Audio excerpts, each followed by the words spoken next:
How to use choices to promote improved behavior. My name is Mike Woods. I'm an autism and inclusion specialist for St. Louis's largest school district. I'm a board-certified associate behavior analyst. I'm also a father of triplet boys, each one of my boys on the autism spectrum. If you need more information on this topic or others, please go to my website for free downloads and podcasts at www.makingroom.net. Offering choices to children involves allowing them to indicate their preference at specific points in time and throughout their day, and then giving them access to the items or activities that they choose. Choices can be offered in countless settings, including meals, chores, routines, play, and a variety of other activities. Types of choices can include choosing materials during an activity, choosing what activity or routine will come next, choosing a friend to sit by or sit with at lunch. And this intervention consists of offering choices among two or more types of materials, activities, or people. So let's talk a little bit more about making choices. It's a very much of a research-based intervention. There have been countless number of research articles published in a variety of journals talking about making choices as a way to reduce problem behaviors. And when used as a preventative strategy for reducing problem behavior, it can also at the same time improve task engagement. So which kids benefit from choice making? Well, children who benefit most directly from this intervention are those who display problem behaviors to escape participation in activities or avoid using materials that they find relatively unappealing, undesirable, or difficult. Generally speaking, any child who has low levels of engagement or motivation is a good candidate for the choice-making strategy, whether they have a disability or not. Children who have few interests may also benefit from the opportunity to make choices. Why should you offer choices? Because children tend to be more cooperative, more engaged, and better behaved when they are involved with activities, materials, and individuals that they enjoy. Allowing individuals to express their preferences is a positive step towards gaining personal freedom. Choice making is important because research article after research article shows that it can reduce or prevent problem behaviors, prepare learners for independence, increase motivation, prevent learned helplessness, and increase attention to task. Choice may reduce or prevent problem behaviors. Studies have shown that inappropriate behaviors such as aggression, self-injury, misuse of objects, tantrums, and social avoidance may be reduced through the use of choice making. So when can you provide choice making opportunities? Well, basically, choice options can be broken down into 7 categories. Who, choice of the person the learner wants to work with. Where, choice of the location of the activity. When, choice of what time the activity will occur. Between activities, in other words, making a choice from among different activities. Within an activity or routine. Choice of materials for a given activity or routine can be used within this choice-making category. Also for refusal, choice to refuse an activity. Folks, this comes as no surprise, but one way or another, our kids will let us know when they don't want to do something. And if they don't have a way to do it appropriately, they will find a way to do it inappropriately, but either way, they will communicate what's on their mind. The last of the 7 categories is to terminate, which I was just talking about, to choose to end an activity. These are the choice-making opportunities, generally speaking. So where can you implement choice-making? Well, choice-making can be made available during many home routines. Some examples are when waking up or getting dressed, during breakfast, when arriving home from school or work, during leisure time, during chores, while getting ready for bed, while helping to prepare for dinner. You can also implement choice making at school. At school, choices can be provided during virtually all activities. Here are some examples of some choice-making opportunities that we use in our school for our kids during arrival or departure, during snack or lunchtime, during opening sessions or closing sessions such as centers time or circle time. During small group activities, choices can be used. During individualized work times and during specials such as art and PE. There are a wide variety of times and ways that you can implement this strategy to reduce problem behaviors. What changes can be expected using choice making? Well, decreases in the amount of acting out behavior and increases in engagement can be expected.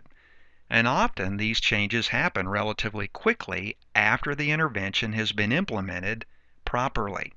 Research has also shown that other challenging behaviors, including aggression and disruption, have been positively affected by the choice-making strategy.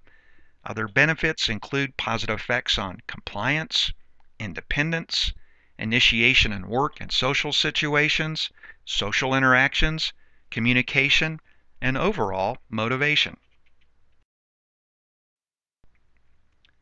So let's talk about how to teach choice making. Step 1 is to identify the choice items that your learner enjoys. This step involves the identification of favorite or rewarding or reinforcing, whatever you want to call it, rewarding items or activities that your learner values. If you need to teach the strategy of choice making to your learner, then initially you'll want to use preferred choices. Later, this can eventually be a strategy that's used for non-preferred activities or routines. But let's stick initially with this idea of preferred choices, because when you start this strategy out, by doing so, you'll actually increase the level of the motivation that your learner will have to learn how to use his choice-making board. So again, it's important to show your learner the benefits of using a choice board, and the most efficient way to do that is by initially making choices of preferred items and/or preferred activities.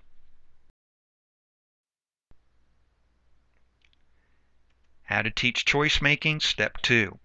Offer the choice options to the learner by placing or holding the two options in front of the learner. For an example, I'll put a small piece of cracker and a small piece of cookie on the table, and I'll put them right in front of Johnny to make sure that he can see them. Remember, when you're teaching beginning choice making, it's best to use the agile objects when presenting choice options.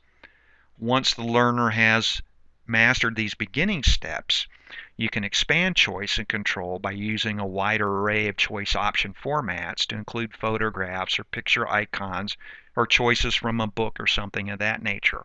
But if you're having to teach this strategy to your learner, start by using objects, start by using two objects, and start by putting both of the preferred objects in front of the learner. How to teach choice making? Step number 3. At that point, you're going to ask your learner, do you want crackers or do you want cookie? For example, Johnny, do you want crackers or do you want raisins?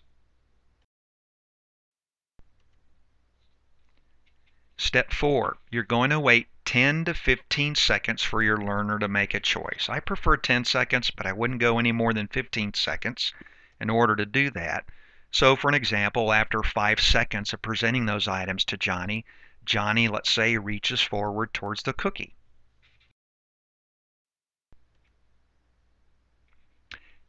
When that happens, you are going to respond immediately by giving your learner the chosen item, and you are quickly going to remove the other item and praise the learner for making the selection.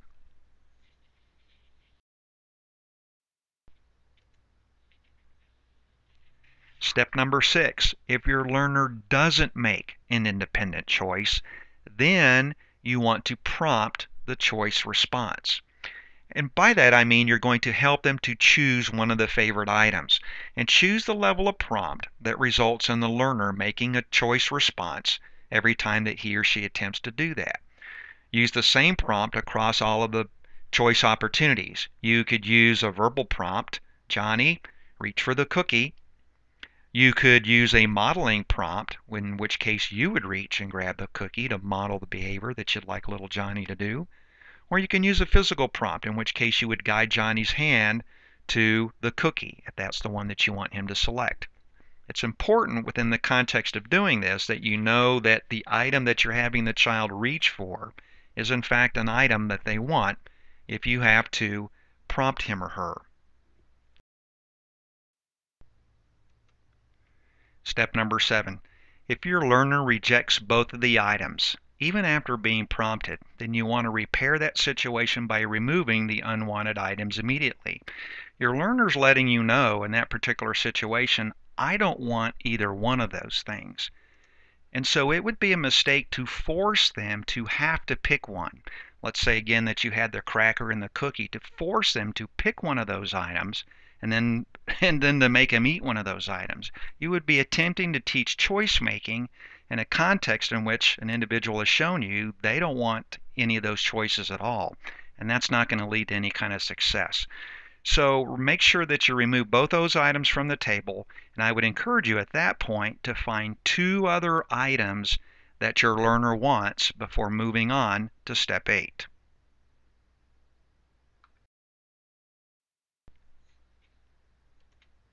Step 8, try the procedure again if needed.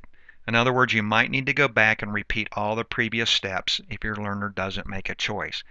It's also important to make sure that every time that you lay 2 items out or you hold 2 items out for your learner to vary the position of the choices each time. Success for purposeful choice making means that your learner selects one of the 2 items every time that you provide him or her a choice, 80% of the time. You're looking for them to successfully reach out on their own and grab one of the 2 preferred items 80% of the time. So here's an example of a simple 2-choice board. Now let's just say these are going to be actual objects initially. Again, I might lay out crackers and an apple, and I will say, what do you want? If the learner reaches for either one of those, I will let him or her have the one that they reach for, because that's teaching them when I ask, what do you want? And I lay out 2 items in front of you, or I hold 2 items out in front of you, this is an opportunity for you to select from one of them. Again, we're talking about how to teach choice making. Later on, it might be possible to start using pictures to represent items, but initially use the actual object so that when your learner reaches for that object, he or she can have it. If I initially reach for a picture of an apple, well, that's great, but I can't eat that picture. Best to start with an actual apple.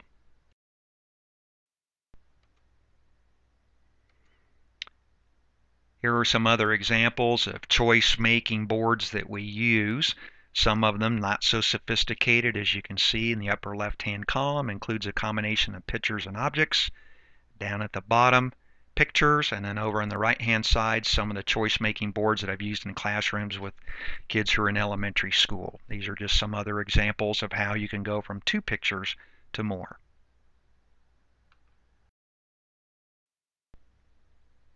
Here's a choice-making matrix that I designed to help you out. In the left-hand column, it says home, school, or community, because those are the variety of places, and then some that you can use choice-making as a strategy. And then across the top in the columns, I listed 7 categories, and so that you can kind of cross-reference where you're at with the type of category that you want to use a choice-making strategy for. I'd encourage you to take a look at this, copy some of the ideas that I have, or create your own from the examples that I've provided. But I want to say again, choice-making opportunities should be made available throughout the day and throughout as many different environments as you can. By doing that, you will reduce problem behaviors and increase pro-social behaviors. If you have more questions, Google this topic, go to my website, find me on Facebook, and ask me a question there. And in the meantime, God bless you and have a good week.